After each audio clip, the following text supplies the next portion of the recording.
स्वागत है आप सबका फिर से आपके अपने यूट्यूब चैनल सेवी क्लासेस में। अपने भारतीय राष्ट्रीय स्वतंत्रता आंदोलन के अंतर्गत हम आज स्वराज पार्टी के बारे में पढ़ेंगे। तो चलिए बिना किसी देरी के शुरू करते हैं। हमारा टॉपिक है स्वराज पार्टी और इसके अंतर्गत पहला प्रश्न है कि स्वराज पार्टी का गठन किसकी असफलता के बाद हुआ था। तो स्वराज पार्टी का गठन असहयोग आंदोलन की असफलता के बाद हुआ था। जैसा कि हम लोगों ने असहयोग आंदोलन के दौरान पढ़ा कि किस प्रकार से 10 मार्च 1922 ईस्वी को गांधी जी को गिरफ्तार करके यरवदा जेल भेज दिया गया था। उसी राजनीतिक शून्यता को भरने के लिए स्वराज पार्टी का गठन किया गया। अगला प्रश्न है, भारत में स्वराज पार्टी की स्थापना किन कारणों से की गई थी। तो भारत में स्वराज पार्टी के स्थापना के कुछ कारण इस प्रकार हैं। पहला है काउंसिलों में प्रवेश करके तथा उन्हें काम न करने देकर 1919 ईस्वी के भारत शासन अधिनियम का उच्छेदन करना। दूसरा कारण था गांधी जी द्वारा असहयोग आंदोलन वापस लेना। इसके बारे में तो हम लोगों ने काफ़ी चर्चा कर ली है असहयोग आंदोलन के दौरान। हम चर्चा कर लेते हैं पहले कारण पर कि किस प्रकार इसने स्वराज पार्टी की स्थापना में अपना योगदान दिया। असहयोग आंदोलन से पहले 1919 ईस्वी का भारत शासन अधिनियम आया था, जिसको कि मॉन्टेग्यू चेम्सफोर्ड सुधार के नाम से भी जाना जाता है। इसमें यह प्रावधान था कि केंद्रीय और प्रांतीय स्तर पे भारतीय लोगों की भागीदारी को बढ़ाना था और उनका चुनाव कराना था, जिसके माध्यम से वह केंद्रीय और प्रांतीय स्तर पे विधानसभा में जाएंगे और कार्य करेंगे। किंतु गांधी जी के विरोध के कारण कांग्रेस के द्वारा इसका बहिष्कार किया गया। लेकिन जब गांधी जी 10 मार्च 1922 ईस्वी को गिरफ्तार कर लिए गए तो उसके बाद देश में एक अजीब निराशा का माहौल बन गया और इसी स्थिति में मोतीलाल नेहरू तथा चितरंजन दास ने एक नई प्रकार की विचारधारा का जन्म दिया।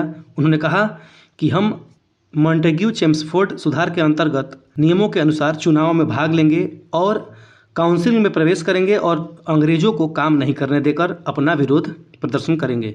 और इस कारण से उन्होंने स्वराज पार्टी का गठन किया था। आई थिंक आपको समझ में आ गया होगा। अगला प्रश्न है, किसने स्वराज पार्टी निर्माण करने के लिए कांग्रेस के अध्यक्ष पद से त्यागपत्र दे दिया था। तो CR दास अर्थात चितरंजन दास ने जो है स्वराज पार्टी का निर्माण करने के लिए कांग्रेस के अध्यक्ष पद से त्यागपत्र दे दिया था। उस समय चितरंजन दास कांग्रेस के गया अधिवेशन जो कि 1922 ईस्वी में आयोजित हुआ था वहाँ पे उसके अध्यक्ष थे। लेकिन उनके विचार को कि काउंसिल में प्रवेश करके हम अंग्रेजों को काम नहीं करने देंगे, इस विचारधारा को कांग्रेस द्वारा अस्वीकार कर दिया गया, जिसके बाद उन्होंने कांग्रेस अध्यक्ष से त्यागपत्र दे दिया और एक नई पार्टी स्वराज पार्टी का निर्माण 1923 ईस्वी में किया। हमारा अगला प्रश्न है, असहयोग आंदोलन की असफलता के बाद किसके नेतृत्व में कांग्रेसियों ने स्वराज दल नामक एक नई पार्टी बनाई थी। तो असहयोग आंदोलन की असफलता के बाद चितरंजन दास के नेतृत्व में स्वराज पार्टी का गठन किया गया। कब किया गया? 1923 ईस्वी में। इसको भी ध्यान रखेंगे, डेट भी पूछा जाता है। अगला प्रश्न है, किन लोगों ने 16 दिसंबर 1922 ईस्वी को इंडिपेंडेंट पार्टी बनाने का निर्णय लिया था। तो उसी दौरान 16 दिसंबर 1922 ईस्वी को मदन मोहन मालवीय और मोतीलाल नेहरू ने भी एक इंडिपेंडेंट पार्टी बनाने का निर्णय लिया था। अच्छा प्रश्न है, कई बार पूछा भी गया है। हमारा अगला प्रश्न है, 1923 ईस्वी में स्वराज पार्टी का गठन किसने किया था। तो 1923 ईस्वी में स्वराज पार्टी का गठन CR दास और मोतीलाल नेहरू ने किया था। हमारा अगला प्रश्न है, स्वराज पार्टी की स्थापना कब की गई थी। तो स्वराज पार्टी की स्थापना 1923 ईस्वी में की गई थी। अगला प्रश्न है, स्वराज पार्टी से संबंधित प्रमुख नेता कौन थे। तो स्वराज पार्टी से संबंधित प्रमुख नेता थे CR दास जो कि स्वराज पार्टी के अध्यक्ष थे। दूसरे थे मोतीलाल नेहरू जो कि स्वराज पार्टी के महासचिव थे। तीसरे थे श्रीनिवास अयंगर जो कि मद्रास प्रांत के स्वराज पार्टी के संस्थापक थे। अगले थे विट्ठल भाई पटेल, और विट्ठल भाई पटेल जब स्वराज पार्टी के माध्यम से जीतकर विधानसभा में पहुंचे थे तो वह प्रथम केंद्रीय असेंबली के अध्यक्ष बने थे। तो इसको भी ध्यान रखेंगे, यह भी पूछा जा सकता है कि सबसे पहले केंद्रीय असेंबली के अध्यक्ष कौन बने थे। तो वह विट्ठल भाई पटेल बने थे। अगले सदस्य थे NC केलकर जो कि स्वराज पार्टी के ही एक प्रमुख नेता थे। यहाँ पे एक चीज़ और ध्यान देने लायक है कि हम लोगों ने अभी CR दास, मोतीलाल नेहरू, श्रीनिवास अयंकर, विट्ठल भाई पटेल और NC केलकर के बारे में पढ़ा। यह नाम क्यों इंपॉर्टेंट है? क्योंकि आपसे अगर कूट वाले प्रश्न बनाए जाएंगे तो पूछ दिया जाएगा कि कौन कौन स्वराज पार्टी के प्रमुख नेता थे या फिर नहीं थे, और आपको चुन के उसमें से आंसर करना होगा। तो इसलिए भी ये नाम महत्वपूर्ण हो जाते हैं। अगला प्रश्न है, स्वराज आम जनता के लिए होना चाहिए, केवल वर्गों के लिए नहीं। इस प्रसिद्ध सूत्र की घोषणा किसने की थी? तो यह प्रमुख कथन C.R. दास या फिर चित्तरंजन दास ने कहा था। उन्होंने कहा था कि जो स्वराज है वह आम जनता के लिए होना चाहिए, केवल कुछ वर्गों के लिए नहीं। तो स्टेटमेंट वाला प्रश्न है, ध्यान रखेंगे। अगला प्रश्न है, देशबंधु के नाम से कौन प्रसिद्ध था? तो चित्तरंजन दास का उपनाम था देशबंधु। इनको देशबंधु चित्तरंजन दास के नाम से भी जाना जाता था। अगला प्रश्न है, सुभाष चंद्र बोस के राजनीतिक गुरु कौन थे? तो सुभाष चंद्र बोस के राजनीतिक गुरु थे C.R. दास या फिर चित्तरंजन दास। हमारा अगला प्रश्न है, कांग्रेस के 1922 से 23 ईस्वी में स्वराज ग्रुप में कौन शामिल था? तो कांग्रेस के 1922 से 23 ईस्वी में स्वराज ग्रुप में C.R. दास और मोतीलाल नेहरू शामिल थे। इसको भी ध्यान रखेंगे। उसके साथ साथ स्वराज दल में हकीम अजमल खान भी शामिल थे। हमारा अगला प्रश्न है, स्वतंत्रता पूर्व भारत में किसने केंद्रीय विधानसभा में स्वराज दल का समर्थन किया था? तो स्वतंत्रता से पहले भारत में केंद्रीय विधानसभा में मोहम्मद अली जिन्ना ने स्वराज दल का समर्थन किया था, क्योंकि जिन्ना भी चाहते थे कि लोग चुन के विधानसभा में जाएं। अगला प्रश्न है, बिहार में स्वराज दल का गठन किसने किया था? तो बिहार में स्वराज दल का गठन श्री कृष्ण सिंह द्वारा किया गया। अच्छा प्रश्न है, कई बार पूछा भी गया है।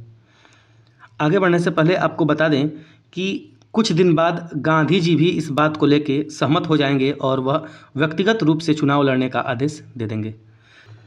अगला प्रश्न है, 1923 ईस्वी के विधान परिषद चुनावों में स्वराज पार्टी ने कहां पर बहुमत हासिल किया? तो 1923 ईस्वी में जब विधान परिषद के चुनाव में स्वराज पार्टी ने भाग लिया, मध्य प्रांत या फिर सेंट्रल प्रोविंसेस में स्वराज पार्टी ने बहुमत हासिल किया था। अगला प्रश्न है, सेंट्रल लेजिस्लेटिव असेंबली का प्रथम भारतीय अध्यक्ष या फिर स्पीकर कौन था? तो सेंट्रल लेजिस्लेटिव असेंबली का प्रथम भारतीय अध्यक्ष विट्ठल भाई पटेल थे, जो कि 1925 ईस्वी में बने।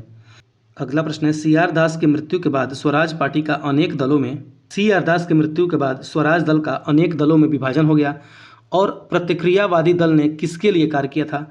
तो जब C.R. दास की मृत्यु हो गई तो प्रतिक्रियावादी दल ने ब्रिटिश सरकार के साथ सहयोग करके हिंदुओं की रक्षा के लिए कार्य किया था। इसको भी ध्यान रखेंगे, पूछा जा सकता है। अब चलिए हम कुछ महत्वपूर्ण घटनाओं और उनके वर्षों के बारे में जान लेते हैं, ताकि अगर क्रोनोलॉजी वाला प्रश्न पूछा जाए तो हम इसको सॉल्व करने में सक्षम हों। पहला है लखनऊ समझौता, जो कि 1916 ईस्वी में हुआ था। दूसरा है जलियांवाला बाग हत्याकांड, जो कि 13 अप्रैल 1919 ईस्वी को हुआ। तीसरा है बाल गंगाधर तिलक की मृत्यु, जो कि 1 अगस्त 1920 ईस्वी को हुई और इसी दिन असहयोग आंदोलन प्रारंभ भी किया गया। अगला है इंडिपेंडेंट पार्टी बनाने का निर्णय कब लिया गया? 16 दिसंबर 1922 ईस्वी को। किसके किसके द्वारा? तो इंडिपेंडेंट पार्टी का निर्माण जो है मदन मोहन मालवीय और मोतीलाल नेहरू द्वारा बनाने का निर्णय लिया गया था। अगला है स्वराज पार्टी का गठन, जो कि जनवरी 1923 ईस्वी में किया गया। किसके द्वारा? मोतीलाल नेहरू और C.R. दास द्वारा। अगला है सेंट्रल लेजिस्लेटिव असेंबली के प्रथम भारतीय अध्यक्ष कौन थे? तो वह थे विट्ठल भाई पटेल। कब बने? 1925 ईस्वी में।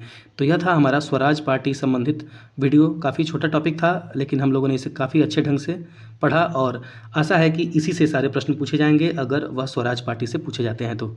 मिलते हैं अपने अगले वीडियो में, तब तक के लिए आप चैनल को सब्सक्राइब कर दीजिए और वीडियो को लाइक करके जितना हो सके अपने दोस्तों के साथ शेयर कर दीजिए। मिलते हैं अगले वीडियो में अगले टॉपिक के साथ। Thank you. CV classes YouTube channel को आज ही सब्सक्राइब करें।